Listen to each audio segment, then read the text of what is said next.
This week on Amazingly Terrible, we're watching The Legend of Sarmoti, Siegfried and Roy, the entire miniseries. The magic is back! I knew you were going to say that. Yes. I knew you were going to say that.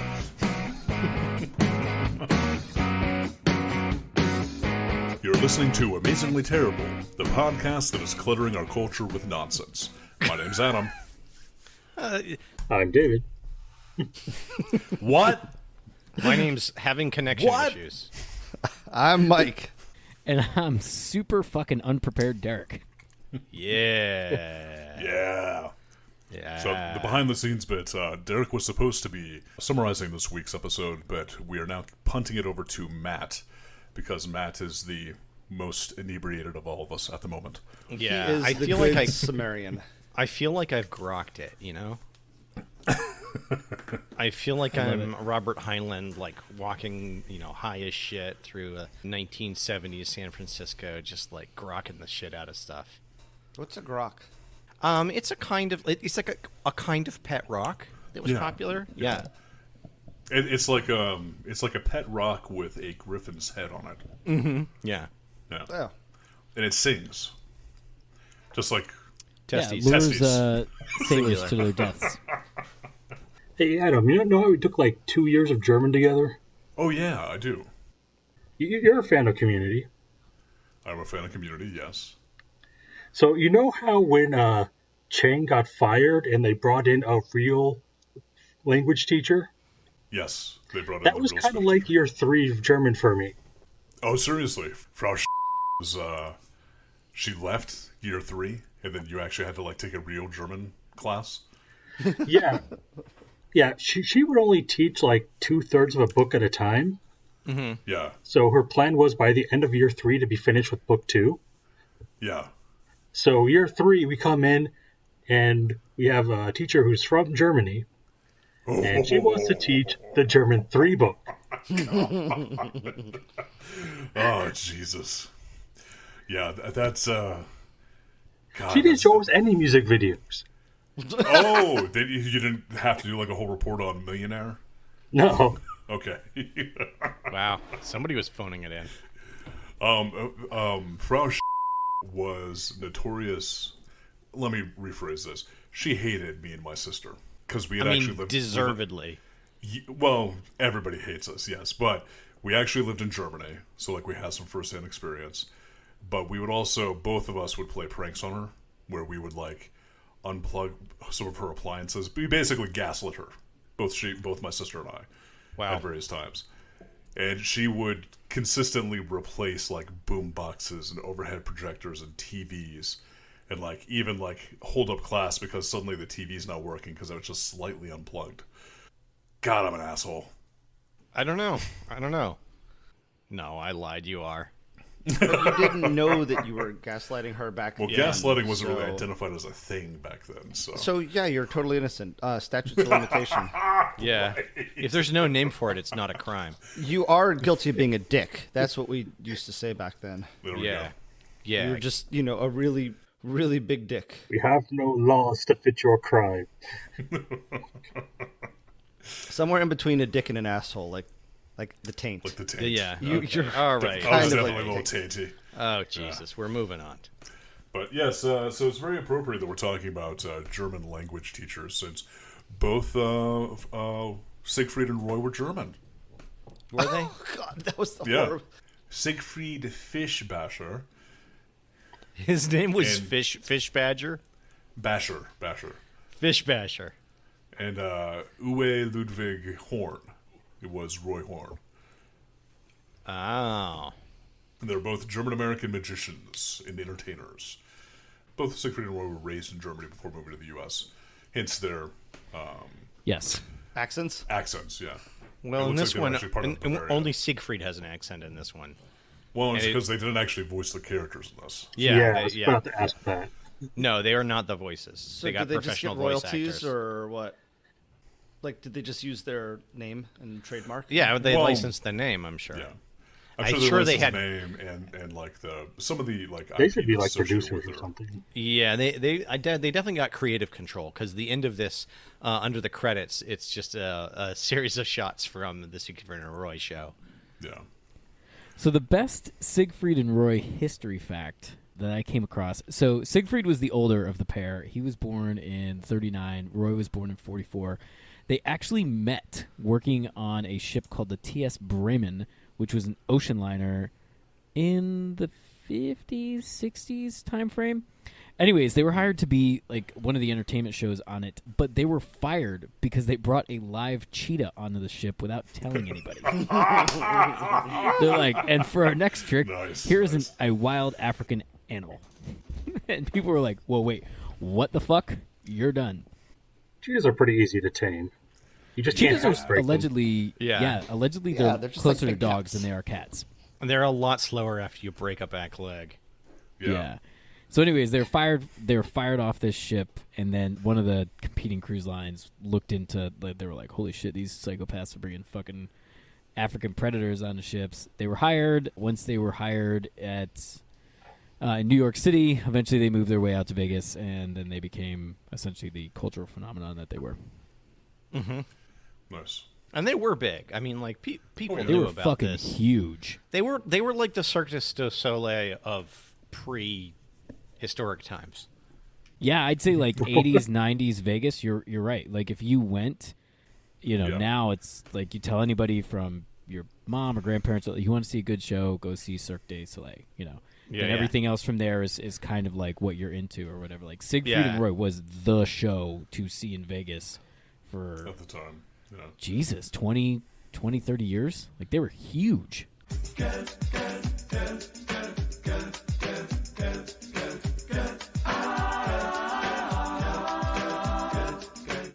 The magic is back. Let me tell you how thin that catch line didn't get. Man, every time. It's magical. The magic is back. It's back. It's back. Where did it go? You haven't watched it at all, have you? Yeah, we haven't. We'll get into that. No, Mike has seen zero of this. I've seen really 4 missing minutes. I've seen 4 minutes and 20 seconds of worth. Then you know the entire plot. Kinda. You kinda do. It is simultaneously transparent and empty and complicated. I mean, it's a conundrum because it's incomprehensible, but it's also very simple and stupid. Yeah, like I said, it's just a shitty game of D&D. It's like D&D, but worse. Let me tell you how. It's like the most banal game of D&D you've ever played. Right. It kind of feels like there's a few scenes missing. No, it definitely feels like there's like a lot of scenes missing. Oh, there's a lot. It literally is like, all this shit just sort of happens to you, and you just have to accept it, and that's the plot. Yeah, so. there's a lot of glue that didn't get put into this. That package. didn't get applied. Yeah. But how do you how do you even write that? Like, Siegfried crawls out of alley, looks at tiger, skips scene, go to forest. Like, I mean, the best way to do it is to be 3 or 4 people, and all have then, ADHD. Yeah, and then all each take a bit of it, and then never talk to each other again. And then just cram it all together. And then the director, takes all 4 pages, puts them together, one on top of each other, and it sounds legit. So, fun fact, this actually was the muse for season 8 of Game of Thrones. Little known fact that lies, including the part where to showcase how it is a shitty game of D&D, they come out of the fucking city or tavern or whatever the hell they're in, and there's 2 giants who literally roll dice at them.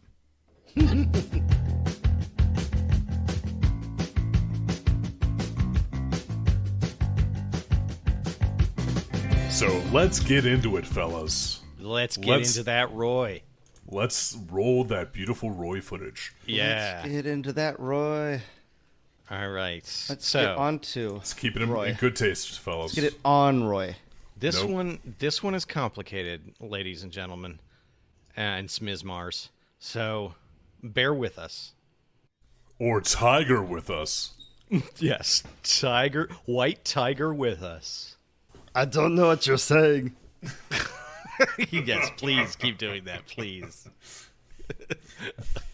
So we open with the name of the show, Siegfried and Roy, Masters of the Impossible, which is not the name, as we understand it, of this show.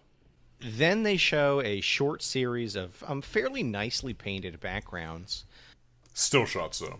Yeah, but pretty much. We pan over them a little bit. A magical, mystical, exotic world. Do you like these drawings? Good, because you're going to see them hundreds of times throughout the course of the show. Over and over again. Do you like the concept art? Good. They tell us briefly that this used to be a magical land, except a titan flew through and stole all of the magic, and now they live in a magicless dystopia. Then we cut to a scene of Roy and his white tiger running through some sort of forest into a big grassy field. And we also do get the title card, the second title card drop that's the actual name of the show. Yes. Which is Siegfried and Roy, The Legend of Sarmoti. Yes, and Roy trips, and we see he's dropping a book, and we get to read the name of that book, and that is Tales of Sarmati. So already we have 3 different names for what the fuck is going on here. But I do like the idea that he's essentially running around with a book that would be like a book that we would run around with today that was titled The Tales of Earth. Right. Yeah. Essentially. Yeah, this is like when I go into a diner here in New York and I just plop down my New York guidebook right on the counter. Yeah. Or your Legends of New York book. Or Right. The Tales of New York. Yeah. My copy of Gangs of New York. I just put it down. It's a VHS copy. And So, Or it's like wearing the T-shirt of the band to the band that you're gonna go see. yeah, but you're in the band. But you're also ooh, that's a crazy plot twist. Yeah, and you went out and you bought your own merch. Ugh, I feel like this is an M. Night Shyamalan movie or something. so It's about that level.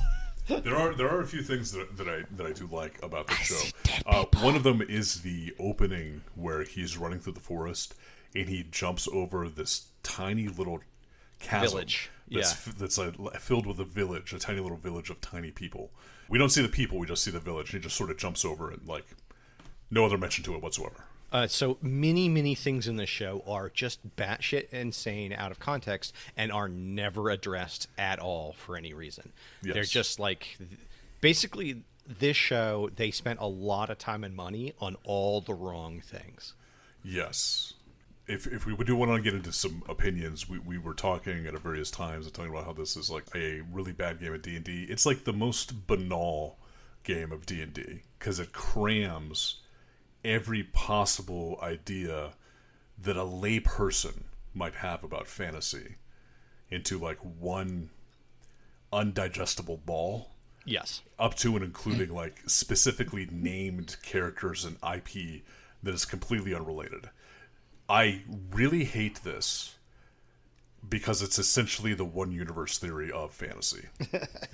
So it's pointing out the flaws of my previous attempts at entertainment with the show.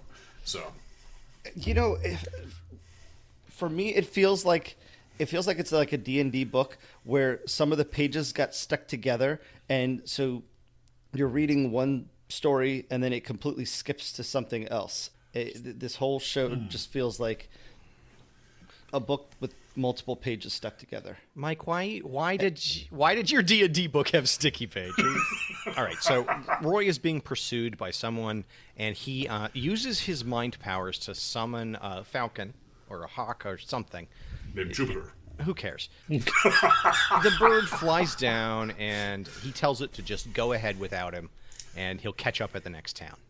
Then he and Manticore hide. Who's the tiger is named Manticore. They hide in the grass, and we get King Midas enters the scene. King Midas is actually like kind of a cool character design. Yeah, but he seems like a dick. He is a dick. Well, yeah. He's Yeah. just Character design, a completely so- unrelated character that's actually fulfilling the role of who he is at large in this cartoon. This whole show seems like a whole bunch of side characters vying to be the protagonist. But no, like King Kinda. Midas he's from a like Yeah, he's from Greek He's mythology. Greek. He's from Yeah. Greek mythology. We've got a lot of Greek mythology in our medieval landscape. We got a lot of Yeah, Greek mythology. he We got a shows lot of up. like Old English mythology. We got a lot of like just random mythology that sort of crammed together. And the It's- opening monologue was very nothing. Irish. Yeah. Yes, that's right. They're talking about like bubbling brooks and whatnot. Bubbling crude. Oh, that is black. At any gold. rate, Taste. King Midas, he's searching for the white tiger, which he calls a trance or something. Yeah, It's a trans animal yeah. because it can change shape into other animals, or it used to be able to. And he wants to track it down so he can, quote unquote, use its power. His advisor, whose name is not important, he's the only at all interesting or likable character, I'm sure it's Merlin. probably. Well, no, because they do mention Merlin Oh. at a different time in the series as Yeah. being like an entertainer, essentially. Okay.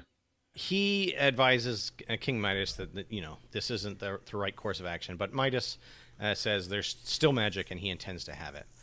So he rides off on his two-headed horse. Which also seems like a total pain in the ass, like the way the heads are situated. Yeah, they're not One side on by top- side. Yeah, No, they're so stacked one on top of each other with Yeah. their own necks, and they both have horns. So if like the bottom horse just like went up, it Bucks. would impale the top horse head. Yeah. They do that. yeah, for all the foreplay. horses in this show have rhinoceros horns. I mean, All of them. First of all, Yeah. no two animals or characters are alike. Are the same, yeah. It is insane. I don't understand how anything in this whole environment interbreeds, because there doesn't seem to be like opposite gendered or animal species. It's just like a whole bunch of shit's been smashed together. Maybe that's how they breed. They just sort of like smash together and then Yeah, like, yeah, form they just- two more of whatever they smash into. They just They're all like they use their suckers to find the other one's stickiest orifice, and they just grind those together. I love how the entire thing is that there's no magic in this world, but there's all kinds of magic shit going on. Yeah. Yes. There's still like a shitload of magic, yeah. There's a lot of fantastic beasts. Right. But there's still like a few magical things that do wind up happening, even though like there's supposed to be no magic. Because they even showed in the beginning where Loki turns invisible because he's like watching the whole scene. Well, the magic is back. Well, he's the Titan that stole all of their magic. Yes, yeah. So- So presumably he still has his, yeah. Right. So this is a character that appears right after King Midas. His name is Loki. He is a Titan. His design is fucking incredible. Oh yeah. He looks like his head is a bullet, except he's got weird trunk horns. He has two sets of wings, both bat and feathered, and in the middle of his chest is a gigantic pair of eyes and a nose that where his abs look like a muscle face mouth. Yeah, he's got nipple eyes, and Yeah. he speaks through his stomach. There is a bunch of character designs here where eyes are basically just in the wrong place. Because there's also I don't even know what Grendel. they call them, the troll. Yeah, Yeah. the Beowulfs. Yeah, they call him Beowulf. They call them Beowulfs, and one of them is called Grendel. They got eyes on their backs. Okay, we got to move forward. At this point, we introduce Siegfried and his sidekick, Splits. Rumpelstiltskin. It's Rumpelstiltskin. Rumpelstiltskin. Stilts. They are a pair of itinerant troubadours who put on a magic show. And they go and enter a seedy tavern filled with just the most batshit bizarre people, question mark, Yeah. Patrons. possible. The best one being the bartender. Yes. Who has a very recognizable voice.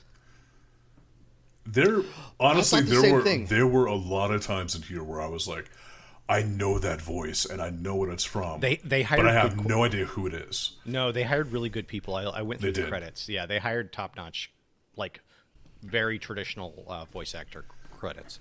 A lot of them are on Futurama. Are they really? Yeah, yeah. Yeah. Oh, nice. Siegfried has a run-in with a mysterious woman who wants to find real magic, and Siegfried just assumes she's a groupie and that he'll see her after the show. And this is when we get the hint that Siegfried is actually not an actual magician, but rather like a close-up stage magician, like Yeah. he is in An real life. illusionist. So, Well, there's no magic, yeah. So at that point, Roy stumbles in. He's stolen clothing and hidden Manticore in Siegfried's wagon.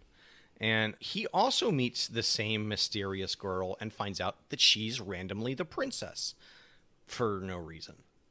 Yeah, of course. And she warns him away of going to the Oracle. She says, "Don't go there." He says, "But there's magic there." And she says, "Just don't do it." She has an amazingly 90s hairdo. She I don't know if anybody does. noticed that.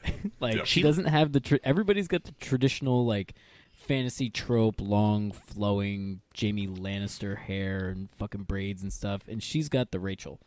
Yeah, she looks like she just stepped out of Aeon Flux. No, she definitely Oh, yeah. does. Oh, She yeah, does. definitely. There's a scene, I think it's where she's talking to Roy, where they do like a close-up of her face while she's talking. And I feel like that was actually the absolute best animation for this entire Episode. series, I guess you could say. In the series, it actually has some pretty decent animation to it. Well, Like, it's not got necessarily good as disjointed. drawings. It has good drawings. I don't think it's well animated because I'll get into that. Okay. I 100% agree with you, Matt. I think the ideas, the design, the character, I guess you could say models, the environments are all awesome. The animation is shit. Yeah. Well, I'm comparing the animation to Wildcats. Because to me, Wildcats was kind of like the bottom I didn't rung know for what we've our experienced thus far. what our What the bar was. baseline Yeah. was. Yeah. It was set Everybody pretty knows well. you always compare Siegfried and Roy to Wildcats because technically Because one universe theory. No, because no. they had Wildcats on their show. Yep, exactly. They've got tigers. No, Oh, okay. actually, Siegfried and Roy are legally owned by Jim Lee. Oh, really? Nice. Yeah. Nice. He like bought the life rights before they passed. He bought their bodies. Oh, he All right, invested well. his money well and just bought a whole bunch of shit. So I believe that he just bought their stage show Right. because he loved hanging out in Vegas. Oh yeah, yeah. All right. At this point, the king comes in and offers a reward to find the white tiger. And that is the moment when Siegfried and his sidekick decide to start their stage show. And they're doing, the typical white rabbit routine, except they're using the chest that has Manticore in it. He changes position, and Manticore appears on stage, driving everyone to excited reactions. Wait, does this mean that Manticore ate that rabbit? Yes. That's the reason why Manticore jumped into the chest so quickly. That's because there was a rabbit in there, and Manticore was just Yeah. going in to eat it real quick. We never see the rabbit, so Yeah. nor do we see Manticore eat. So I think we assume that he did. Yeah. Yeah. We do get the classic trope, though. At the beginning of this whole scene, the king offered up some cash for the location of the white tiger, and Roy grabs the cash and throws it in the air and yells to everybody, "Get your money!" Yeah. That creates the big tussle that creates the chaos that allows them to escape. You're right. This is right after the Manticore is revealed, so the king is blocked because everyone, of course, is running to grab, a few coins instead of, say, aiding the king, which could, set you up for life. Especially the guy with a cloak full of sprites. Yeah. Yeah, yeah. Man. Yeah, he if I just had opens it up. He's got There's- fucking fairies everywhere. Those little things would be constantly rubbing my nipples. I just like the fact that he uses them to just steal random things all over the place. So, Yeah. They're trained to just grab coins as soon as they see them. yeah. The princess seems to cover their retreat by running out and telling two giants that she bets her horse that they can't roll doubles. So 2 giant dice bash against the entrance to the tavern, and no one else can get out except for Siegfried, Roy, Manticore, the princess, and Stipple Stilts. Still runts. Still runs, yes. Still runs. These bunch meet up, and Roy is not doing well. He seems to be injured. They mount up and head off to the Cave of Secrets, because the princess has told them that they'd be safe there. Indeed. And one of them is riding a six-legged horse, the other one's riding another rhino horse that's gigantic. And this is when we get the chase scene where they do wind up running into a dragon that comes out of the ground. But as we're going through the whole chase scene, we keep cutting back to my next favorite random character. And that's female Cobra Commander. Yes, who rides a giant, basically Koopa, like Yes. a winged tortoise, Like an ankylosaur. with spikes, Ankylosaur. Yeah. Winged ankylosaur. Yeah, everyone in the King's Guard is like his eyes wide shut. Masks. Yeah. Right. We do meet a dragon, but it doesn't. There's really no point to talk about it. It is a momentarily obstacle that just wastes our time. Yeah. Like most of the random things that happen in this show. Back at the tavern, there's a confrontation between King Midas and his daughter, in which it's revealed that King Midas is mostly a dick because his wife left him, or possibly was stolen by the Titan. Or possibly was smart and just got the hell out of there. And we also get to know a little bit about the princess, King Midas, and King Midas' son, who's been kind of on the periphery. That they seem to be kind of on the outs with each other, although the son is still helping King Midas with his weird quest. We cut back to the cave. Roy's not doing good. He's laying down for some reason. But don't worry, he'll get up in the next scene. For absolutely no reason. He And is he was certainly hurt, better. But now Because he's not. He keeps talking, like even at the beginning of the scene where he gets into the city, he talks about how he needs to get food and healing herbs or he's done for. And he doesn't get either of those things, and he's fine. So, but this is the scene where we find out that the Tales of Sarmati is actually a graphic novel. Mm-hmm. And it's full of clip art that we saw at the beginning of the show. Exactly. It is a very strange book.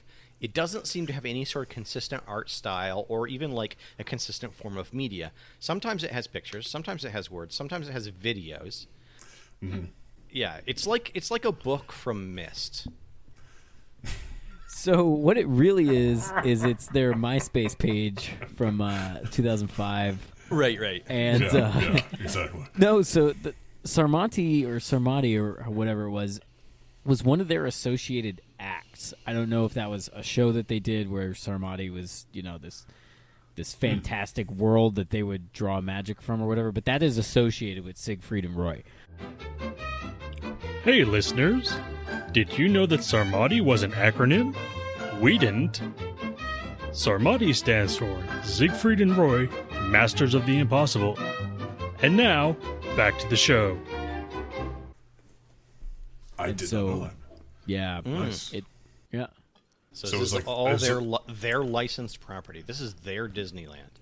I mean, pretty much. Like, when they were like, the world of Sarmati, I was like, what the fuck is this shit? And then looked it up, and I'm like, oh, it's one of their associated things. So at Masters this, of the Impossible and Sarmati are Right. their two names. So At this point, they hear someone approaching, so the advisor and the princess run off, leaving just Manticore, Roy, and Siegfried, who's been tied up and captured by the king's son because he was turned in by stilts.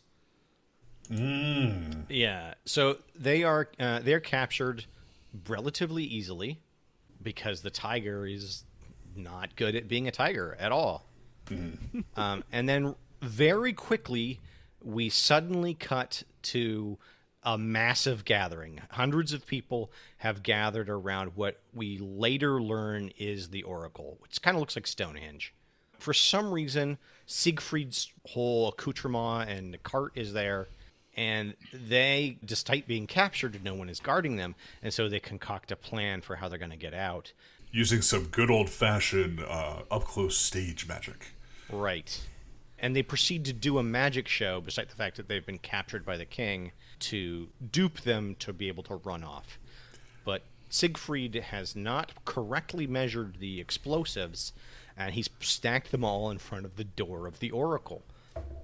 So Magic is back! The magic is back, literally this time, because the Oracle explodes and four malignant entities come out. And the character designs on these, honestly, kind of good. They're super fucking weird. Yeah. Again, super weird. Yeah. But nonetheless, very interesting. They are greed, envy, pride. And then power. Is it power? I thought it was just sort of, and Manticore spirit. Yeah, basically, another tiger comes out. But this one has a horn. Yeah, and they're like, that's it, Manticore, that's your spirit, and once you combine yourself with that spirit, you'll be magical again. Yeah, you'll be in touch with your magic side. So, basically, Manticore runs off to do that. And narratively, this is the end of the first part. Yes. Oh, it is? Okay. The story is actually logically divided into 3 parts. Even though there's like there's references that it was somehow divided into 4. Well, there were 4 episodes, 3 parts. I thought it was 4 episodes. Oh wait, so this is all seamless? There's no opening and ending credits or anything? No.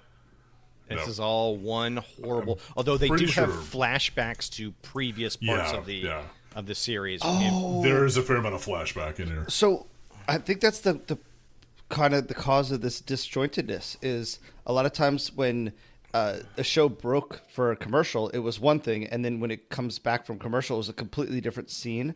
Yeah, the classic cliffhangers to keep you coming back, and then but without that break, like that physical 1 second break that most shows add in, even when they're doing like the video playback, your brain can connect that, oh, the reason why these scenes are different is because it was a commercial break. But if these are seamless transitions, then our brains are just wondering, why are these all like different? I think it's just garbage, Mike. Yeah, I think it's just really bad writing. What it would have to be is that the show continued when you went to commercial break, and you just missed all of that because you were watching commercials. Yeah, that is what would make sense. I like that idea. Yeah.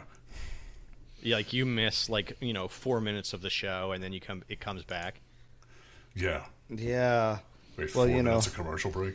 Were commercial breaks really 4 minutes long? They were. Okay, well, the Hulu ads are 1 minute and 30 seconds every 4 minutes and 30 seconds. Good It's taken commercials like to the extreme. I got through 2 episodes of Rick and Morty, and I'm like, I can't take this. These are 20-minute episodes, right? 20? You know what you could do? 23 and a half. 23 and a half, and it took me 2 hours to watch 2 episodes. You know what you could do, though, Mike? You could just pay for the premium Hulu service. I thought Hulu was the one that still showed you commercials even if you paid. Just fewer commercials. Even the premium, they still show you limited ads. It's complete bullshit. All but right. yeah, I have too many other streaming programs, so I'm just getting regular Hulu. It's bad enough that I have to pay money. It's bad enough that you have to pay to get entertained.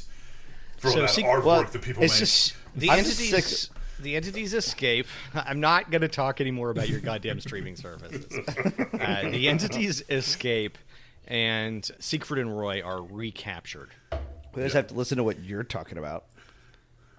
So, I think out of all the entities, probably the best one is Envy, who is a weird bull creature with wings and 2 heads for boobies. Yeah. And the way it works is it gently nestles your head in between its boobies so the boobies can talk to you. Yeah. Yeah, each one whispers in a different ear. Yeah, good Yeah. angel and a bad angel, except they both say shitty things. Exactly. And right now, they're doing that to the king's son. Yes, and this is the first of a series of, seductions or possessions. So, Possessions, yeah. yeah, so Envy possesses the son, corrupting him and telling him that he can take over King Midas's kingdom. And then Greed, of course, possesses King Midas. And this is when we find out King Midas's his motivation is that he wants to possess things that won't leave him like his wife did. So he wants to own things, and that's why Greed kind of zeroes in on him. Yeah. I liked Greed's voice. There was one point where he said, opulent commodity, and I was like, damn. Gold can remain yours forever. What if all you touched turned to that most opulent commodity? Nice. I love it. He also has a very interesting character design in that he looks like a weird anthropomorphized brass instrument.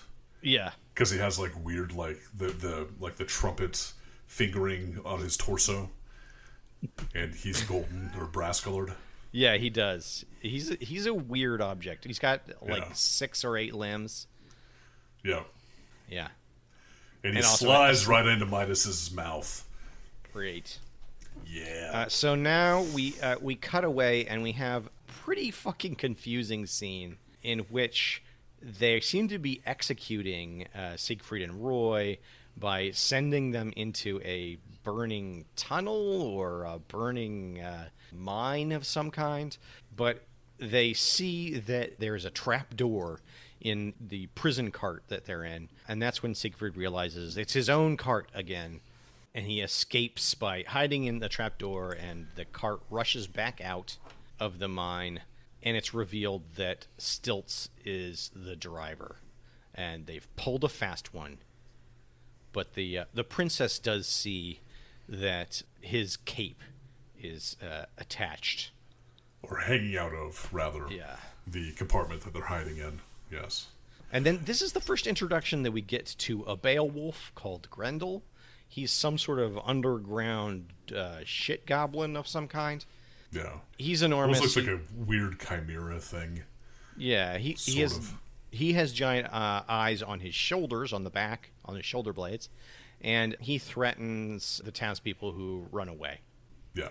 And apparently these Beowulfs, which is the species, they have the ability to burrow very quickly underground, essentially.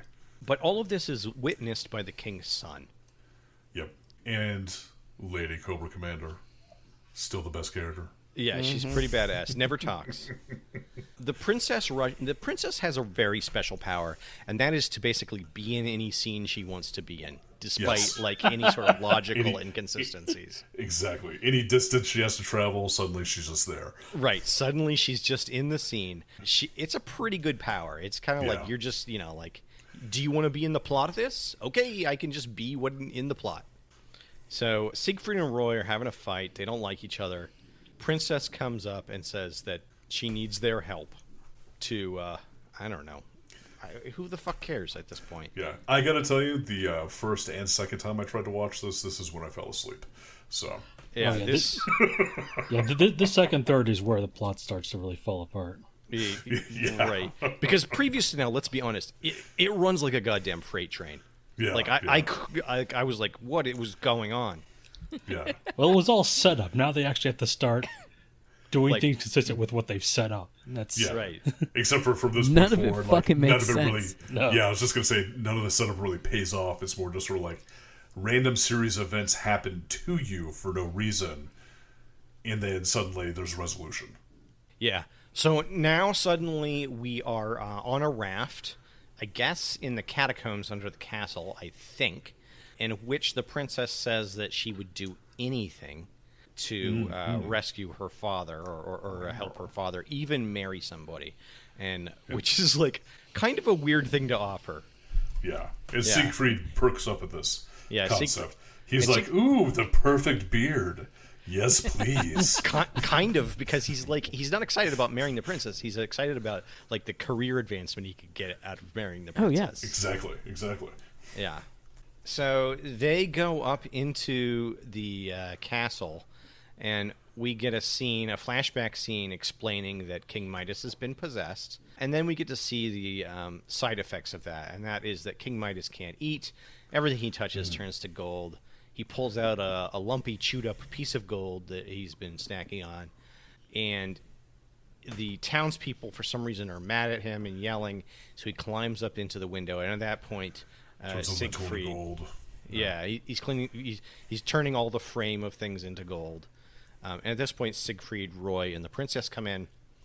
He turns around and falls from the window, touching his darling, precious princess daughter, and turns her into a massive golden statue. Slowly, though. Everything else he touches turns to gold immediately. Oh, His yeah. daughter, who he touches with both hands, slowly turns to gold so she can scream or say something or do whatever the hell it is that creates pathos. So Right. Drama. That's why. drama. At this point, he combines somehow with greed into some sort of like super entity, which is Yeah. basically the king with a tiny little horn on his nose. Yep. And Siegfried throws down a smoke bomb and they escape because they're not good at their jobs and they don't have night vision at all. Yeah, and for some reason, all these entities are really concentrating on trying to get Siegfried and Roy, even though they don't really have a motivation to do so. Yeah, yeah. Right. There's absolutely no reason to go after them. I think at this point in time, even Manticore doesn't even have the Manticore spirit inside of him. So it doesn't even make sense for them to go after Manticore at this point. Yeah, I mean, Manticore isn't even here. Manticore is Yeah. apparently just running around chasing the spirit this whole time. Yeah. So Siegfried and Roy somehow meet up with the advisor, and he has the Book of Sarmoti, and in that book, they start looking for a cure for turning people to gold, and also a cure for people who have been turned to gold. And they zero in on, logically, just the closest location to Yeah, where they yeah. are, where there might be magic. And it literally is that. It's where there might be magic. The closest location where there still might be some sort of magic left in the land. Right. But be careful, because there's a Medusa. Yeah, they find out about the Medusa en route to this, because they're reading the book. And Roy also uses his psychic mind powers to contact Manticore, and he finds out that Manticore is actually trapped there as well. What a about coincidence. that? That's just some kismet shit right there. En route to this magical fountain, they have a run-in with another Beowulf. With Grendel's mother, Angelina Jolie. Yeah. And damn, she's got some... She's got Real some problems. problems on her back. Yeah. She has real problems. It is revealed that she wants to eat gold, and there's a minor kerfuffle while she tries to eat Roy's brooch, and Siegfried saves him, and they leave Grendel's mom just chomping on the brooch. Yep. That's when they arrive at this magical fountain. It's in a massive cave on the very tippy top of a mountain with a huge waterfall falling out of it. And they go in and discover that Medusa lives there. Bwah, bwah, bwah. Yeah, which they knew because they read about it in the book. Yes, so they said that Medusa was once a very beautiful woman, and Rumpelstiltskin gets very turgid from this description of her. Yeah, Rumpelstiltskin is... They treat him like shit, but it's kind of okay because he's terrible. Did somebody say Rumple foreskin? Someone did, yes. That's what we've been saying. Did anyone else foreskin. notice Wow. he only had one eyebrow? Yes, and it switched sides. Yeah. Oh, does it really? Yeah. That's awesome. Yeah, I noticed that happened at least once. Yeah, I also noticed that they draw his teeth differently in different scenes. Sometimes Every he has time, like yeah. dozens of individual teeth. Sometimes he just has a white wall. Yeah. So Medusa at first, she's a beautiful woman, and then she gets mad at them, and she turns into a horrible snake monster, and they, I don't know, run off and hide. They seem to have some sort of plan. That they don't tell you about. Yeah. You just notice that Jupiter, the bird that Roy sometimes calls, has like tiles over his eyes, so he can sort of fly around without looking. Yeah, he's got blind. It's supposed to be blinders, I think, the way you'd cover like a falcon's eyes. Yeah, but I think they were trying to show that they were like mirrored blinders, so they'd like Right. ricochet the glare of the Medusa in some fashion. Right. But as with all the scenes in this show that show any sort of action, it's a hot goddamn mess and basically incomprehensible what's happening. It's just confusing as hell, really. Also, Yeah. the fades from scene to scene are weird because Yes. it makes you think that it's still the same scene, but they did a weird like Star Wars smoke. wipe. Oh yeah, all Yeah, of the it's fades supposed are to be like smoke. really elaborate. Yeah, it's like a smoke fade, but if there's like any face on there, their eyes will stay after the fade. I'm freaking out. Again, a lot of time and money spent on the wrong things. That's what I was going to say. Yeah. Yeah. There's like a new effect that came out that they wanted to spend all their money on. So Yeah, they could have at least paid for another eyebrow. That's seriously annoying. Nice. It was probably just that one animator. He's like, oh, no, I only do one eyebrow. I'm sorry. That's his signature move. Yeah, that's his deal. Well, I think this actually might have been one of those like missed notes that the writers sent to the Korean animators. They were like, he has a unibrow. They're like, what does unibrow mean? Just one eyebrow. Just one He eyebrow. just has one eyebrow? That's weird. You're right, yeah. It's got to switch sides. They kind of combine their powers. Roy tells Manticore, using his mind powers, to pull down the entrance to the cave because he's changed to one of the stalagmites. And light floods in, and Stilts reveals a mirror, and the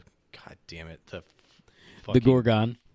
looks into the mirror, and her own powers affect her, and she turns to stone. But it also seems to turn this fountain of water to stone. But they manage to capture some water in a canteen. And I do have to correct you, Matt. Oh, great! Thanks a lot. It was not a stalagmite that Manticore was attached to. It was a stalactite. Well, Because technically, it holds actually, on tight to the ceiling. Technically, if you look closely, the mouth of the cave, which water pours out of it, is the mouth of a large cat, and it's actually the tooth of the cat. It's a chiseled tooth from the ceiling. Ooh, yes. it's a Right, canine. It's a stalag. Never mind. Stalagnine. It's a stalag fang. Anyway, Fang- Something that doesn't make Fangtite. any sense. So they have a canteen of pre-rocked water that's magical, apparently, for some yeah. reason. Apparently, this water is magical. Even though they haven't tested it, they haven't proven that it's magical. They just know it's magical because reasons. That's it. You gotta believe, man. Magic's about believing. At any rate, they head back to town, and they find that the town is under attack by Grendel. He is causing a ruckus in the town, and there's a big fight with the town guards, who are on flying mushroom animals and two-headed dragons and all kinds of different creatures. They manage to get through it and get up to the castle. I do like the animated scene where they show the townspeople fighting Grendel. That the townspeople actually seem to be like setting a bunch of shit on fire to try to scare Grendel, and Grendel just puts out the fire with like kegs of mead and like water and shit like that. So it really seems like he's trying to help the townspeople. Yeah. It's more like, hey, I'm being here scary and menacing, but you guys need to stop setting your shit on fire. What's wrong with you? Great. This is not how to fight a fight. Well, it's revealed later that this is all an act. Yep. He is attacking the town on orders from the prince. From the prince. envy-possessed prince. Yes. Siegfried and Roy break into the castle. Another shot at Cobra Commander. They break into the castle and fight King Midas for a brief second, and then manage to get him a little mouthwash of the water, and that seems to destroy or expel the greed entity. Greed. Yeah. And then he runs around just touching things and making them regular instead of gold. And he has really just a lot of time to touch his daughter. He has the reverse Midas touch, yes. Yeah. But yeah, and he has ample time to resolve everything. But there has to take a few dramatic beats first. Right. And at that point, Grendel bursts in and grabs the statue of the daughter. They have a huge fight in which he throws all the heroes off of him, but they safely land on strategically placed pillows all around the throne room. And then he breaks out of the wall of the castle and escapes off into the woods. Yes. And I think during this whole scene, we also see that Rumpelstiltskin does steal a Golden a apple. golden apple before the king had a chance to turn it back to normal. Right. So at this point, Siegfried and Roy set off to chase down Grendel so that they can get the princess back. I don't know why. She doesn't seem interesting or even very nice, but they seem to want to have her because of plot, I guess. And an easy fix for that would have been Siegfried being like, "Oh, I intended to marry her because she said that we could get married, and I need this for my career." But instead, they say nothing about it, and they just say, "Oh, we have to go get her for some reason." Plot Because armor. we're good guys, I guess. Yeah. And then we have a brief scene where the prince buys something called a seeker from the creepy guy who has pixies under his clothes. And the seeker is one of the seeker feels very D&D. It is batshit insane. Does. Yeah. It's like a little mini beholder almost that has like biological means of creating a psychic connection. So, yeah. And it puts 4 suckers on your face, and then you can see through it. So he flies around with this seeker and finds Siegfried and Roy, and basically like starts shooting fireballs at them from the seeker. Yeah. So the seeker really is like a predator drone, and is probably one of the most useful weapons that they could be using in this world. Yeah. And it's just like used for a few minutes, and then kind of like a throwaway mystical thing. So. Did you guys see that article about the fact that they were going to create like one of those? They're going to create really small drones that have tasers on them, just a flying taser. I did not see that, but it makes sense. Yeah, just fly into your house, just tase you, and fly away. Just like this episode. It's not even going to be programmed to do Just anything. roll it and blast your ass. Right. That's it. It's just programmed to like tase anybody he comes across. Yeah. Yep. Then go back to tase base. Well, it has to recharge, right? Yeah. So get its new tase put in. Put a small solar panel on the top. I'm assuming these during the day. I'm assuming these miniature flying tasers are just going to be like, they're going to have like 500 or so stationed at every school in the U.S.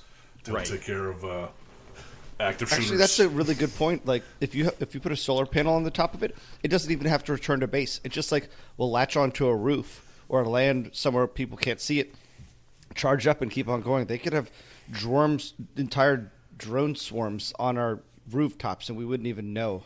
Mm-hmm. Could be flying everywhere.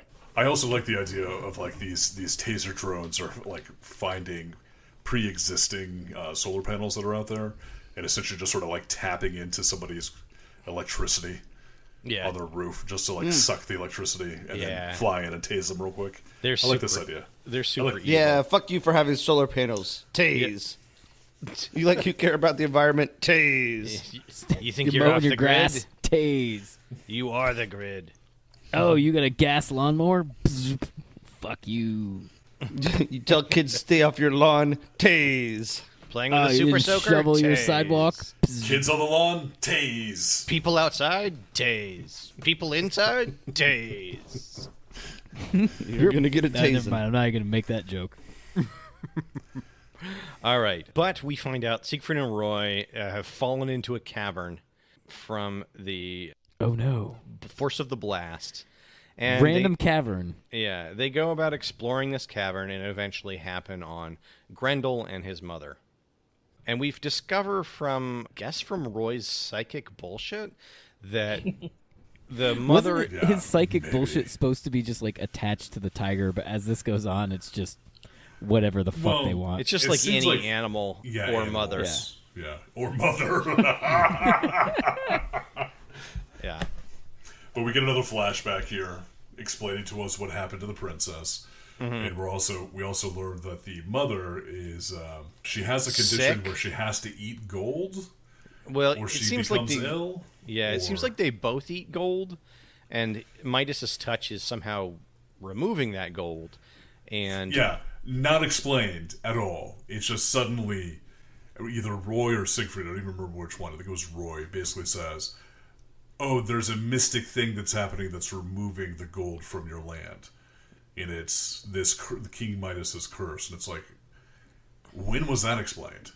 well, How I is think that just now happening? I mean, I So- think it's very interesting, actually, if you think about it. Like, he doesn't actually possess a power that transforms things into gold. He has a form of teleportation where anything he touches is teleported into a gold vein, and the corresponding volume of gold from the gold vein is teleported to where that object was. So actually, deep underground, the princess is suffocating in a vein of gold. I love this idea, and I also love the idea that like King Midas's touch is essentially the killbots. If he touched enough things, eventually he'd suck all the gold out of the world. Yeah. And then he wouldn't have to worry about the curse again after that. He's the Ice Nine of of Greek stories. Grendel captures them and ties them up, and they plead with him, but he says no, even though he knows that he's about to like kill and eat a sapient creature. He's like, fuck this, my mom's more important. But Stilts cuts through the rope, they escape, and throw the remaining water on the princess, and she magically transforms into, Hooray! I guess, a half-suffocated, claustrophobic, insane princess who's been underground for hours. Yeah. This is when she has a psychotic break. And, Was it just hours? It felt like it was like days that went by. Yeah, It felt does like feel days. like days. Yeah. Grendel freaks right the fuck out and goes berserk. And while they're all running out and trying to escape, they're surrounded by falling stalagmites. Grendel's like, ugh, a woman, I can't eat this. Disgusting. They give him the golden apple as a peace offering. And he says, I don't think it'll be enough. And then they never talk about it again. Yeah, exactly. There's even, I think at some point in time, a promise of bringing all the king's gold that they were promised for finding the princess, which they never actually go over the fact that they were promised gold from the king.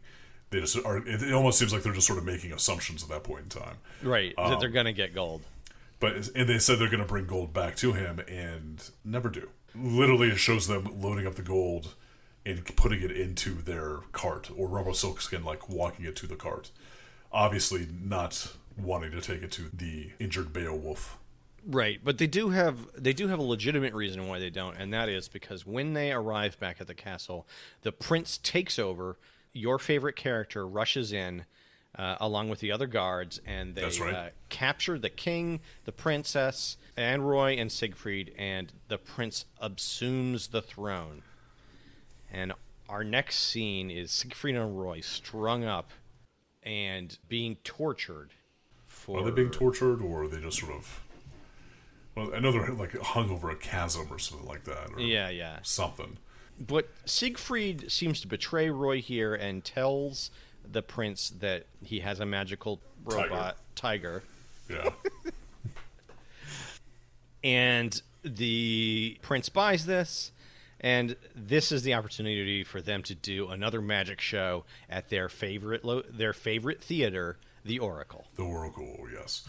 And I do like that. I actually really did like this bit of character building for Siegfried, like him showing that he's like more of a pragmatist when it comes to all these things and like willing to rat out anybody. Mm-hmm. Especially since like he doesn't really know Roy from Adam. He doesn't know shit about Roy. They just met, literally. No, Right. Roy was just like some sick dude that showed up.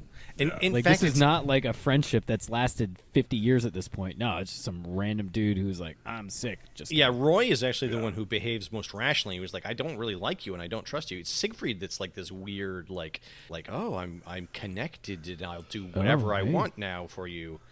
Let's be best friends Yeah. and roommates. Siegfried has some sort Have of a emotional love for problem. tennis. And tigers. Tigers. They were roommates and best friends, guys, for 62 years. Yep. Yep. They died hand in hand because they were that good of friends. Oh, that's actually really sweet. Yeah, and I'm pretty sure they died about a year and a half apart. Anyway, they do a magic trick where they seem to duplicate and summon Manticore's spirit animal. Because, I don't know, somehow Manticore's back now. Who gives a shit? Manticore's back. And the Back prince again. rushes up and Manticore's back. and demands that he Tell a friend. that we hand over White Tiger and its spirit, even though they have disappeared. And he rushes into like the magical box that they're using to display this illusion. And that's when it's revealed that they're made out of oracle stones, the only thing that contains spirits. And it's kind of like it is. This part is actually kind of cool. It's like a magical box, and they slide in a lid over the top of the magical box, trapping the envy entity in the top box and the prince in the bottom box. The bottom box, yeah, basically separating them out completely. Yeah. So, and they do all that with the help of the Beowulfs, who are now friends of theirs, I suppose, for no reason. And at this point, the two tigers. I can't even remember. What do they call it? A trance? I think it's like a transshifter. Transshifter? Yes, I think it's transshifter or transitor. What I kept on hearing was transitor. I think at some point in time somebody does say a changeling, but it's nonsense. It's just nonsense. It's basically a MacGuffin. I'm a giant tiger MacGuffin. I'm a magic MacGuffin tiger. And as soon as they are joined together, that's when Loki reveals himself. He's been hovering in the background, pulling the strings and manipulating things this whole time, and he bonds with all of the remaining entities and shoots a lightning bolt down, freeing the envy entity. So now he has all of the envies with him, and he traps them in some sort of bubble. And he is now all-powerful for some reason.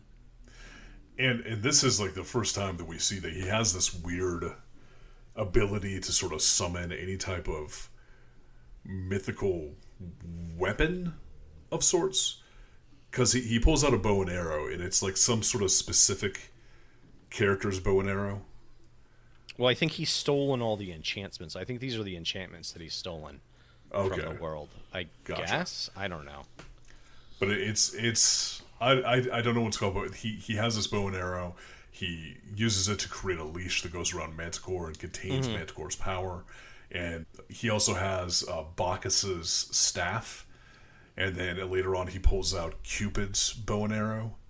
So there's just like a bunch of random times where he just has random mythical weaponry that belong to like gods and supernatural entities. Yeah, he's got the inventory of Kid Icarus and Link, you know. Yeah, just he's got the hook shot. He's gotten all the pieces from all the levels. Yeah.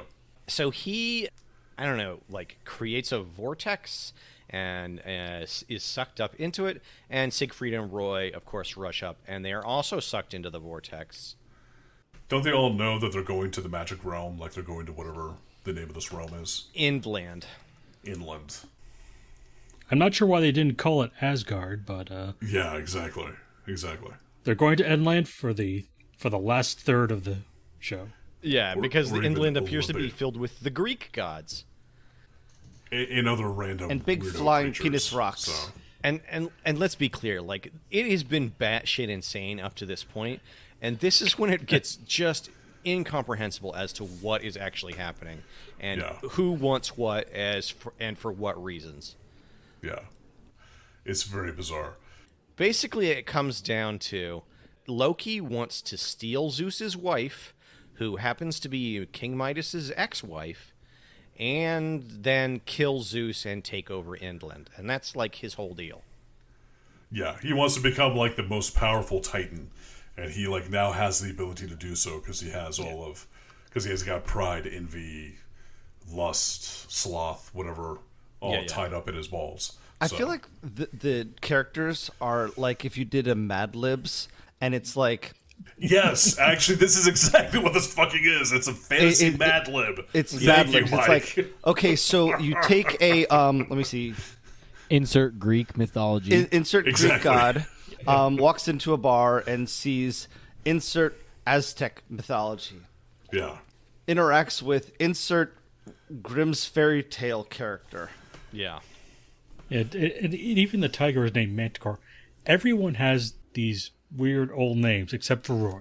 Exactly. The titular character. I mean, who's honestly, really let's be upfront. Roy is honestly the most likable and interesting character on this show.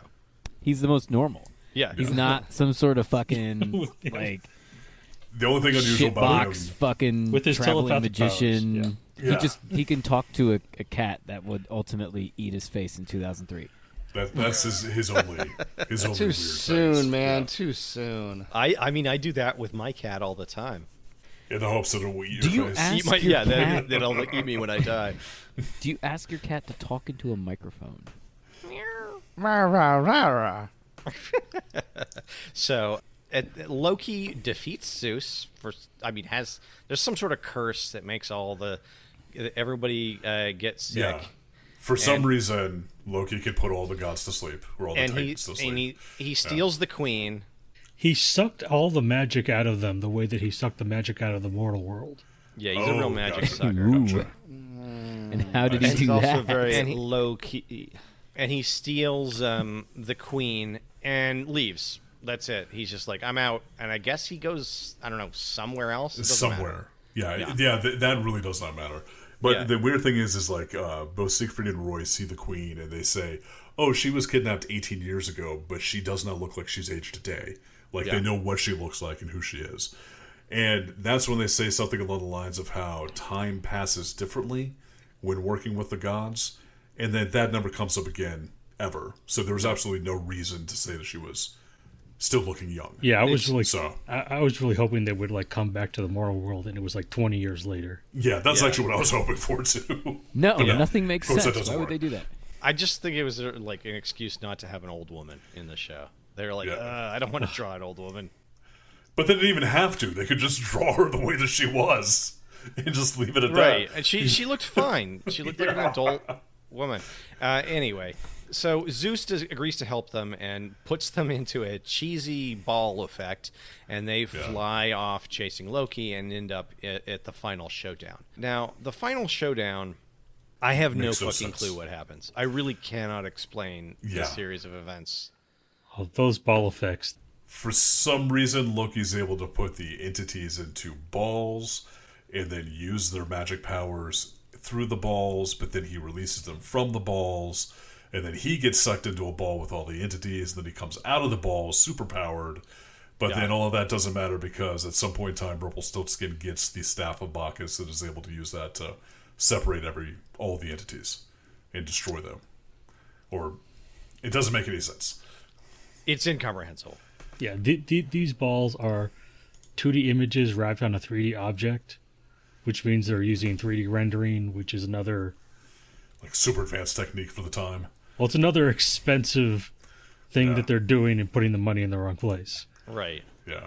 As opposed to paying writers. We talked about it earlier. Their scene transitions are CGI. Very, very obvious CGI. Yeah. So they're spending all their money on like smoke effects and stuff. It was expensive back then. Yeah, Like super fucking expensive. It was like $20 expensive back then. A long time ago. It's like back when bread was like 30 cents a loaf. Manticore has bonded with the Force Spirit. Manticore attacks Loki, defeats him, consumes all the entities inside his body, and then for some reason that releases all of the enchantment, and that flows out over the land, and All over the land. all over it, like Watched giant it drip down its sprinklers. nose. Siegfried and Roy, along with the Queen, are transported back to inland. Against Zeus's wishes, because Zeus wanted to keep the queen, but Yes. then they say no, we're going to take the queen with us, and this was after they already made a deal with Zeus that said Zeus offers to give them back all the enchantments for the mortal world if they'll leave the queen, but they're suddenly like, oh no, this is our friend, this person who's had 0 lines of dialogue. we have to take the queen with us. And when he was like, oh, you're going to take the queen? Well, good luck waiting the few years for all the enchantments to come back naturally. Yeah. And it's like, wait, the magic was just going to come back anyway? Then what the fuck are we even doing here? There were no We are states and paying nothing taxes. mattered. No stakes ever. 15 minutes of Exactly. television. Yeah. That Nothing. sums up our childhood. I Nothing ain't got nothing else to mattered. do. Nothing matters. Let me just watch cartoons Yeah. all day. Yeah. So then Zeus doesn't sends them matter all what back it to the mortal realm, to Sarmati. And then once they got back to Sarmati, for some reason, the tiger explodes. Yeah. Manticore appears to explode, destroying all of the entities as well as the Oracle. The Oracle, Stonehenge. Yeah. Yeah. So we're kind of back at square one. Manticore is separated from his wild side. And somehow manages to survive the explosion by transforming into a tiger cub, yeah. which he then transforms directly back into a normal aged Adult manticore. tiger, Right, So- but he's still in danger, so Roy has to, his driving force has been to try to save Manticore. So, did I not mention that in the beginning of the show? Yeah, that's apparently his sole motivation. Oh, nice. So they're back, and Siegfried and Roy and Stilts team up to go hunt down To the power magic. spirit or something. And King Midas and the Queen and the Prince and Princess are happily reunited. And that is the end of this batshit fucking crazy show. It ends with Siegfried and Roy riding off into the sunset while Roy is reading his graphic novel, and Rumpelstiltskin is chattering non-fucking stop to Siegfried. You know, the ending to this is so soothing, kind of like how good it feels after you take a really massive shit, and you're just like, oh, it's over. Speaking of It's giant over. massive shit, It's done. what do you guys think? This is like you've dropped your dookie off at Mount Doom. Mount Doom. It's over. It's done. How fucking yoked is their horse?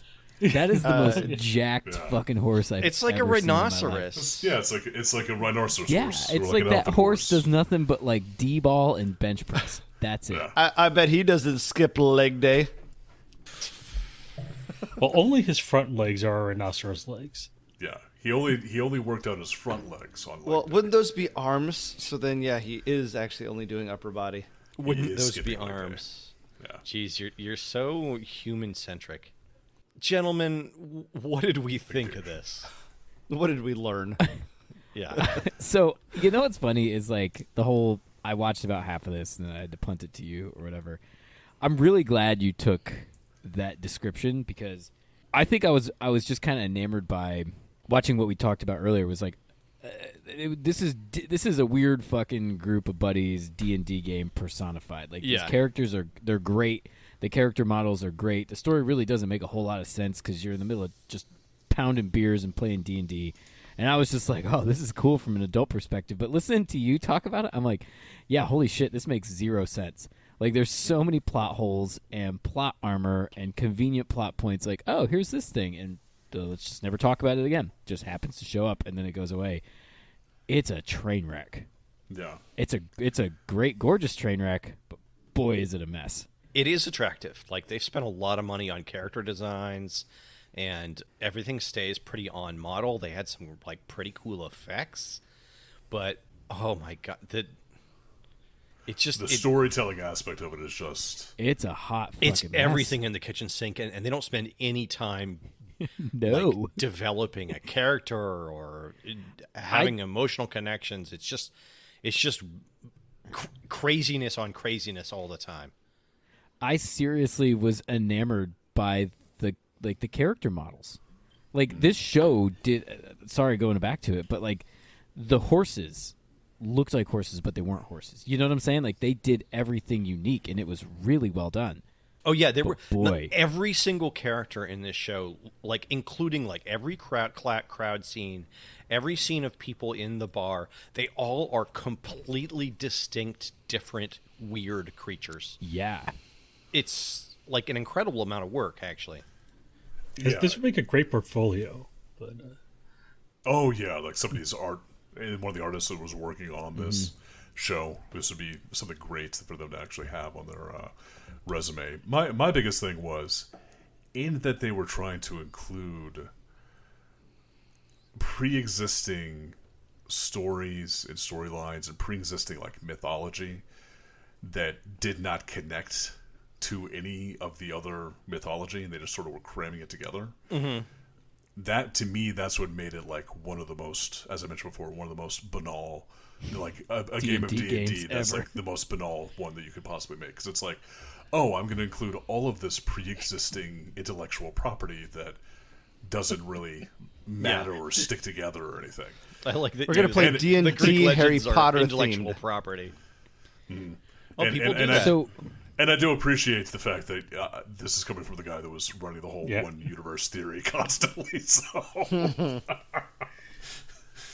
But I did like the visual effects. I did like even some of those side characters I mentioned. The female Cobra Commander, I loved her. I also loved the bartender who had like a tentacle and crab claw and other random things for. Did he have one of his 4 arms. arms, 3 arms? Yeah, he had one big arm on one side and then like 4 little arms on the other side. They came out the other side. Yeah. Exactly. And the 4 little arms, like one was a snake, one was a crab claw, one was a tentacle. Yeah. So it was very interesting. In They just, that regards. yeah, they just, everything had to have more everything on it.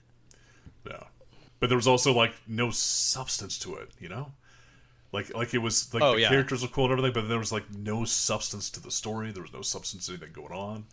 The fact that like they called the creatures Beowulfs, naming them after the story Beowulf. Yeah. Like that's so stupid. There's 2 giants hanging out inside the back of this bar. Yeah. Just standing there. Yeah, and they're standing there for that scene. They're never. There's no reinforcement anywhere. Yeah. Oh, this is a town that has giants in it. They're never seen There's again. no backstory. Yeah. Yeah, they just. Yeah. And they even have them like they have like this meaningful look towards one another once they did the one thing they did in the episode, and then nothing. And it wasn't necessary. They'd already kind of explained how it was possible for them to escape from this scene. We didn't need that at all. Yep. Anyway. Just like we didn't need the fact that the queen didn't age. It was like, okay, there's Right. absolutely zero payoff for you telling us that. Yeah, like why do that? So I got one question about like where we were talking about essentially the D&D Mad Libs and whatnot. I'm very curious if because it showed up in this movie miniseries, whatever we want to call it, a lot with the whole like taking other cultures' kind of mythology and putting it into the show. I wonder if that was a kind of a cornerstone of Siegfried and Roy's show in Vegas. It could have been. Like, I wonder if they were like, I could see hey, that. we deal with, the mysticism of all these ancient cultures, which would, at least for that part of it, explain it, Yeah. I Their feel like input all could've- of I'll give the you meaning that. stuff Side of it, yeah. is Greek mythology. Like all the characters are Greek mythology characters. All this, all the stories. The entities feel, like Well, the entities, Christians. the entities are Christian Seven sins, Deadly Sins. Yeah, but there's only Yeah. 3 of them. Why did Well, they choose those 3 also? there's 4 of them because there's the 4 horsemen. It's all Greek to me. And if you watch right at the credits where it gives a little, like a live video montage of their show, I mean, they're fighting a dragon in one of their tricks and all this Yeah, other stuff. yeah. So I would imagine that they're dealing with, classic culture mysticism, which would just explain that part of it.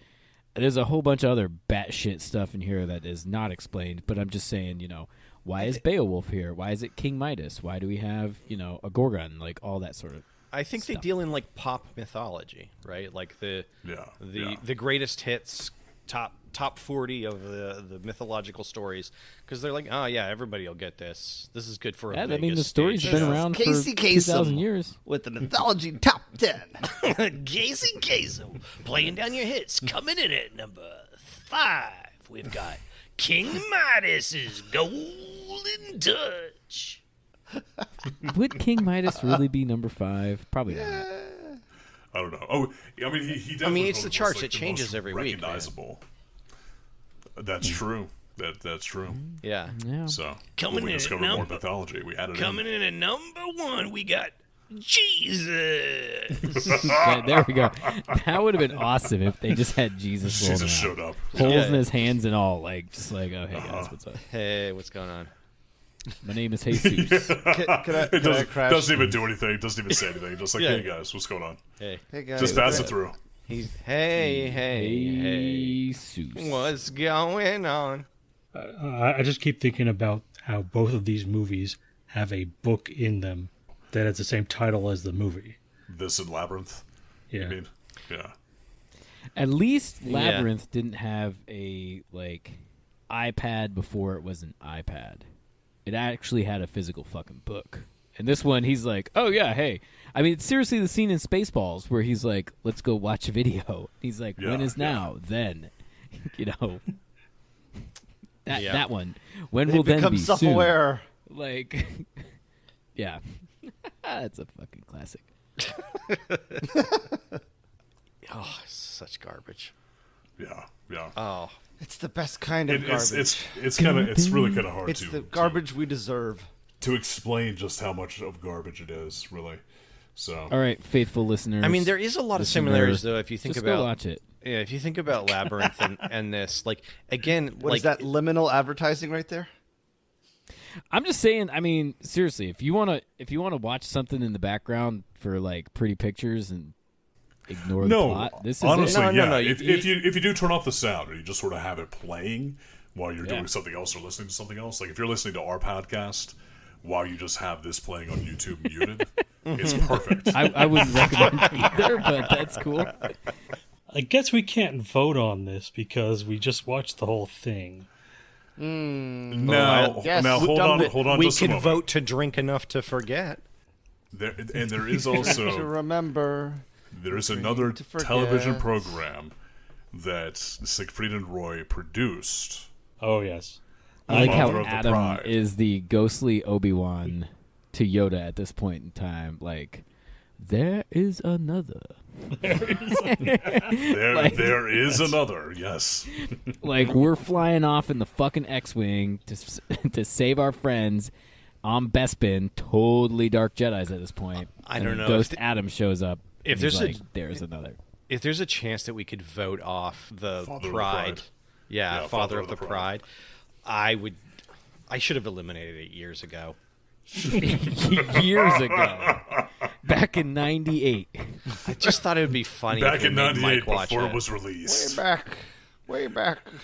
Way in the back in days. 2003, when Roy was mauled.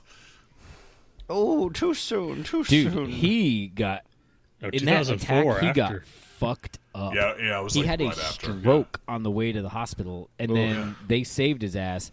And the fucking crazy shit about all of it is when they asked him about it later, he was like completely in denial about it, and he's like, "The only reason I didn't die is because Manticore was dragging me to safety." And they're like, "Yeah, literally by the base of your skull." You know why he's doing that though, right? Like that's That's a bullet. that does not surprise me. It's actually him trying to protect Manticore, trying to make sure that they don't go in and put the cat down. It's after so the fact. sad Oh, when they're I'm sure when they're he in did it an for abusive a relationship bunch of like reasons. that. Yeah. Yeah. So like it's I like as a former animal trainer, I understand the impetus to try to like cover up what actually happened and attempt to like protect the animal. Did you ever to do that? prevent- Well, did you do that with the wolves after they killed your coworker? No. Then I just gave them like a No, he picked up the Significant rifle treat. and shot it. Yeah, he rolled up a newspaper and bopped them on the nose. It's like No, no, he was stop. like the fucking Release. hunter in Jurassic Park. Shoot her!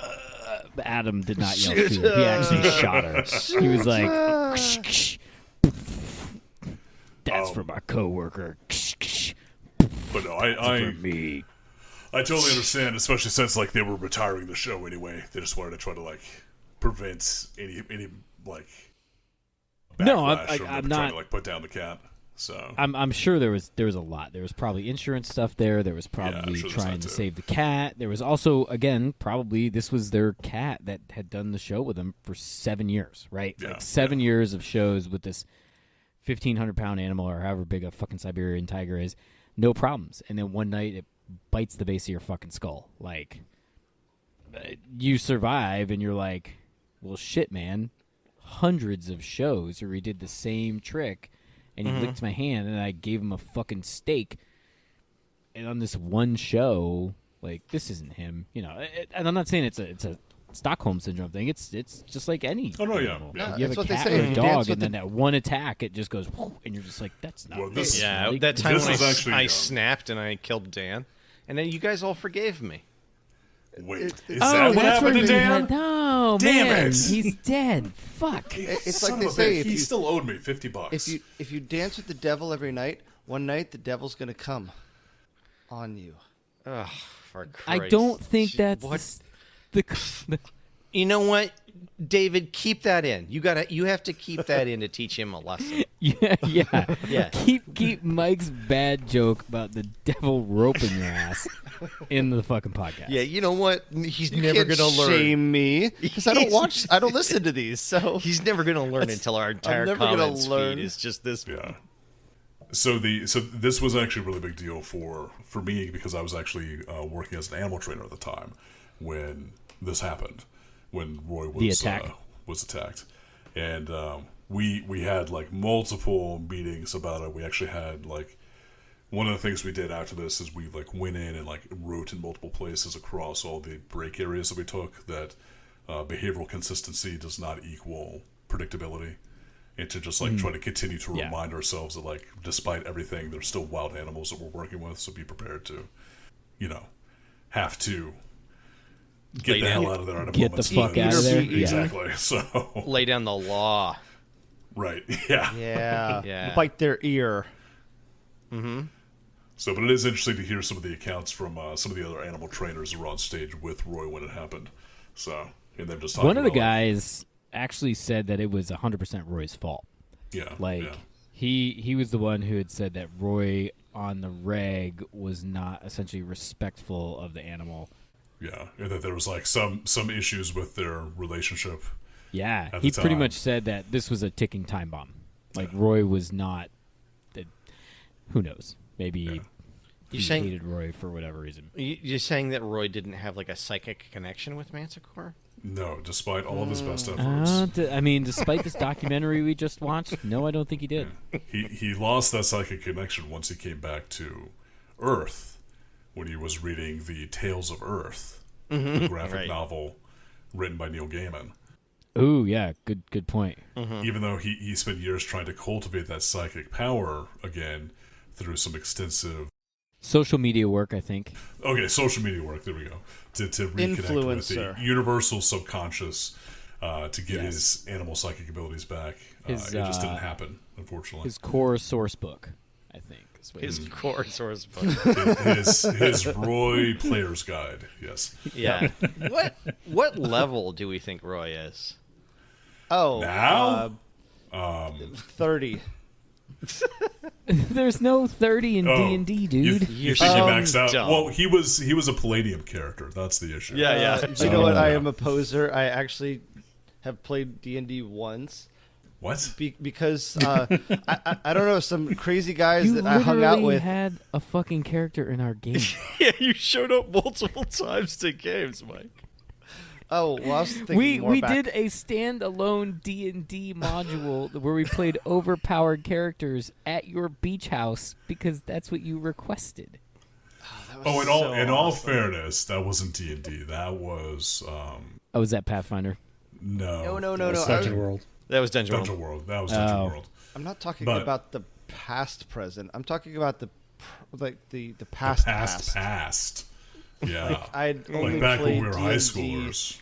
Yeah. I played Advanced D&D once. Well, Advanced that's D&D. crazy. I'm not talking about history. I I'm hung talking out with. about Second my edition. selective memory. Yeah. They liked White Wolf more, so they drugged me into it. Well, were you there when we were playing over at David's place with Eric and Ted and Ian? And, I only we got the remember deck of many playing over at things Dan's. at Dan's. You played D&D at Dan's?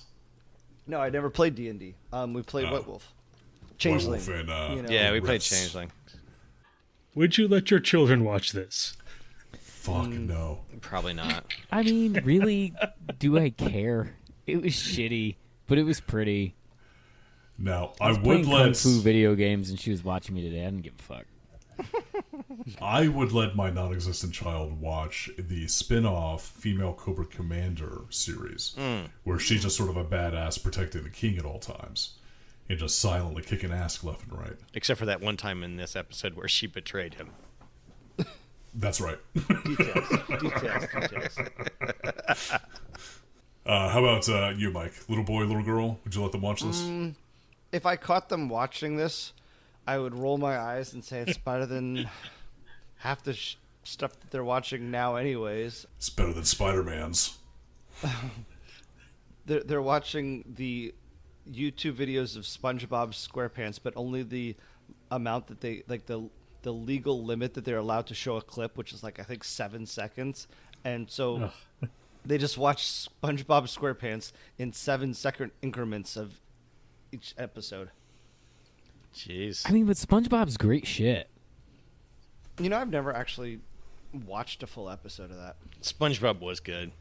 Everyone Some of raved it's about pretty fucked up. It is. It's like the a lot of Simpsons. it's SpongeBob very is like- fucked up. You come back and you're like, oh, that's totally like adult. SpongeBob is kind of like Ren and Stimpy 2.0. Like, it definitely skirts the line between like children's entertainment and much more mature, but it always frames it as children's entertainment, and so that's why it just kind of it continues Blends to in. stand as you become an adult. Yeah, blends into the background. I wouldn't let my kids watch it either. Yeah, it's trash TV. I don't give a shit. It's- There was nothing that really turned me off on it. Nothing that really was like, oh my god, you got to watch this. Nothing turned you on either. I thought it was pretty. I thought it was pretty and it was cool. Like Yeah, that's it's- kind of well drawn and animated. I mean, well drawn, not animated.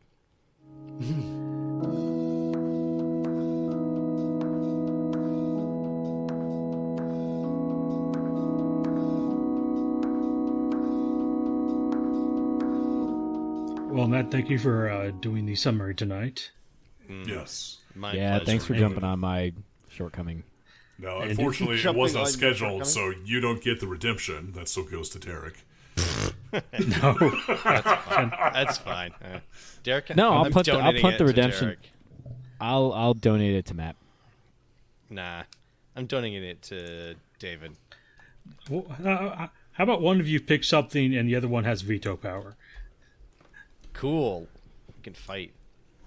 Let's just get rid of fucking whatever this shitty ass show was. Which one? That's not on the list anymore, is it? It's a one What? time. The Siegfried and Roy one. The Bomber Like, X. Father of the Pride? Yeah. Father of the That's Bride. on the wait list. Okay. Just fucking punt that shit. Get rid of it. It's already on the wait list. Yeah, it's already on there. It's already on the. Can we like banish it Lumber. off the wait list? Can we like Can we have, like, a list it ban to the list? wait list? Nope. God damn it. Can we do like a negative weight for the random index? Yes. Nope. Like, can we say that we've watched it 5 times already? Oh my god. Nope. Oh, I've discovered a new power. Can I just delete Gundam Seed? What? You can send it back to the wait list. Yeah, let's do that. Do it. So for reverse retcon, We want cartoons 26 hours a day. Reverse retcon. Everyone's favorite. Let's do it. what is index 377? 377. Rounding up or rounding down? Rounding Go to the up. next highest. 380. Mighty, Mighty Max. Nice. From 1993 to 1994. I 40 remember episodes. having good remember good that. memories of that cartoon. I don't remember this cartoon at all, actually. I remember it. I remember it. I think the Mighty Max toys were like miniatures. They were like Polly Pockets for boys. Ah, gotcha. Yes. That's what I remember. Polly Pocket. They for did. boys. I looked it up. They came in like Bolly Buckets. monster heads. Oh, did they? Yeah, so you know, Polly Pocket came in, girly shapes or whatever. Oh, right. These things were like, I don't know, like 50s sci-fi B movie monsters. And Yeah, then it public opened domain. up, and then you had your little then you had your little Mighty Max dude and all the standard shit. You had a couple of action figures that you could put in there and play with and whatnot. Yeah, they were like dungeons, kind of. Yep. Okay, what episode are we watching? Number 3. Oh, shit. Early in the run. Episode 3 of Mighty Max, Blood of the Dragon. Wow, it's going to be a good Halloween episode. Dragon's Blood. Dragon's Blood. Oh my god, all right, we're devolving. Who is going to be presenting Dragon's Blood? Well, it might be Derek. Holy shit. Might again? be Derek. Excellent. Fuck. be Santa. I need a redemption after tonight. Mike I'm be Santa. fucking screwing this one away. Oh, fuck, I am up. I don't know why we're laughing at this. Did you actually roll Matt, and then they just swapped us? No, I rolled you. Matt and I just shared a that's mind fine. meld. I know. Because Adam and Matt already has something in the pipe, so you're heavily weighted. No, that's fine. Never mind the fact I'm doing the entire X-Bomber series. Yeah, never mind that. Yeah, never mind that you might not actually be able to do a summary of it. We've No, done. it's all good. We've done several, Mike. Ladies and gentlemen, we do understand that this show was so bad, so go check out our other podcast. Whatever we decide to name it this week. We review a show that's delightful, inspiring. Delightful. Should we do a Marin close? Oh, yeah. He's No. like, oh, No. God, I'm so anxious. But, go live your life. I really gotta go shit. Oh. Wow. For Wonderfully Horrible, I've been Starfire. For Amazingly Terrible, I've been wonderfully horrible. For Amazingly Terrible, I have been Mike. For Amazingly Terrible, I've been David. I'm just Derek. See you guys next week. See you there. Bye, Derek. Oh, come on. Wait, what are we doing next week? Oh shit, we didn't do that thing. Hold on. Next week on Amazingly Terrible, we'll be watching King Arthur and the Knights of Justice, Again. Episode 1, Opening Kickoff. And on a future episode of Amazingly Terrible, we'll be watching Mighty Max, Episode 3, Dragon's Blood. And I promise, next time, I won't decide to start watching satisfying videos at the end of the podcast and not pay attention to what I'm supposed to be saying. What's satisfying? Sorry, guys. Here, here. What kind of like, kind of satisfaction are you getting from these videos? the 1 hour oddly satisfying video that relaxes you before sleep and calming music meditation. Those Is that the videos. title of it? Yeah, Oh, that's the title of it. 'Cause fucking, I'm trying to search for it. It's the people doing random art projects that look kind of cool. Amazingly Terrible is produced by David and Adam. Music by Josh Woodward. Send your email to monotonouslyterrific@amazinglyterrible.com.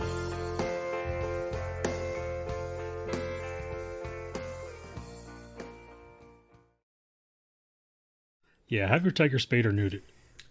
Yeah. Do we? But I mean, do we really want to spay and neuter a Siberian tiger, which is an endangered species? I don't think so. I think we should clone them. Done. And then set up I like think a we park should where we you should could have encourage stray Siberian tigers rolling around. At any rate, Magicians. we should in Vegas. encourage Siberian tigers. please to, fucking like, let me finish this cartoon. Jesus All Christ. right, dude, you can wrap this up in like horrible, a sentence. horrible Ready? cartoon. And then it stopped at the end. And Derek realizes that he liked it for 45 minutes, but Matt's shitting all over it at the end.